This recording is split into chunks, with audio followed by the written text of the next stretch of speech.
गरीब धना भगत की धुन लगी, बीज दिया जिंदा ने, सूखा खेत हरा हुआ काकर बोई जाने। अपने आत्मा परमात्मा से जो अनहोनी होती है और हुई है, अब भी हो रही है, ये उन्हीं को होती है जो सत भक्ति करते हैं, परम संत की शरण में रहते हैं और सच्ची लगन से साधना करते हैं। और पूर्ण परमात्मा कबीर देव ही सबकी, जैसी कोई भक्ति साधना कर रहा है उसकी लाज वही रखता है। गीता जी अध्याय नंबर 15 के श्लोक नंबर 16-17 में बताया है कि क्षर पुरुष और अक्षर पुरुष ये दो प्रकार के प्रभु हैं, ये नाशवान हैं दोनों के दोनों, और इनके अक्षेत्र में, इनके राज लोक में जितने भी प्राणी हैं वो भी नाशवान हैं, जीव आत्मा सबकी अमर है। फिर 17वें श्लोक में बताया है 15वें अध्याय के गीता जी में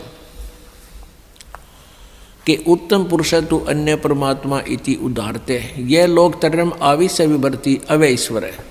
वो श्रेष्ठ परमात्मा वास्तव में भगवान जो है वो तो इन दोनों से और है, सरपुरुष और अक्षर पुरुष है, और वही तीनों लोकों में प्रवेश करके सबका धारण पोषण करता है, यानी उसी से सब कुछ होता है, वही सब कुछ है।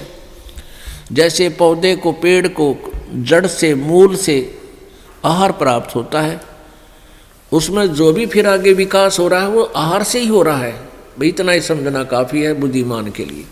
तो कबीर परमेश्वर से ही सबको पावर शक्ति, जैसी कोई साधना किसी प्रकार की कर रहा है, उस परमेश्वर से ही उसका वो शक्ति मिल रही है और वो उसी प्रकार की प्रोग्रेस उसकी हो रही है। तो धन्ना भक्त ये किसान था, जाट जाति में था, राजस्थान के अंदर। ये बहुत ही श्रद्धालु भक्त था, परमात्मा में इतनी आस्था थी, दया, बहुत दया थी, धार्मिकता उनके अंदर बहुत ज़्यादा थी। उसकी धर्मपत्नी बहुत ही नास्तिक टाइप थी, वो भगत जी को काफ़ी बाधा पैदा करती थी भक्ति मार्ग में। फिर भी भक्त अपनी श्रद्धा और स्वभाव से कभी विचलित नहीं होता था, क्योंकि राजस्थान के अंदर बहुत पहले की बातें हैं, 400 वर्ष पहले, तो वर्षा हो जाती थी तो अन्न होता था, ज्वार बाजरे बोआ करते थे, अन्यथा बहुत ही भूख मरी होती थी, गरीबी बहुत थी, निर्धनता बहुत थी। एक बार वर्षा हुई और धन्ना भगत की बीज बोने के लिए, ज्वार बोने के लिए चल पड़ा। रास्ते में 4 संत भगत आ गए और भगत को देख करके भगत प्रणाम करते हैं, गदगद होते हैं, बैल खड़े कर लिए, वो जो ऊँट था वो खड़ा कर लिया और हाथ जोड़ कर प्रणाम किया, नमस्कार हो संतों को, राम राम कही और कुशल मंगल पूछा भगत ने।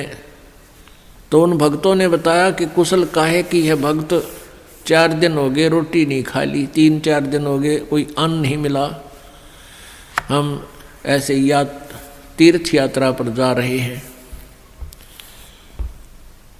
अब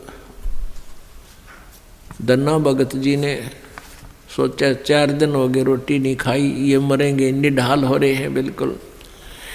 कहा ले ये ज्वार खा लो। ज्वार थी, बीज बोन गया था, वह ज्वार रखती भूखे मरे थे, मार गए गले, फटाफट खा गए सारी ने। अब भगत ने सोचा ज्वार तो खा ली भगतों ने और बीज ना बोया तो पड़ोसी लोग जाके घर में बताएंगे, पड़ोसी किसान, कि आपके खेत में बीज क्यों नहीं बीजा तुमने, और फिर मेरी पत्नी है वो मेरा सिर खावेगी।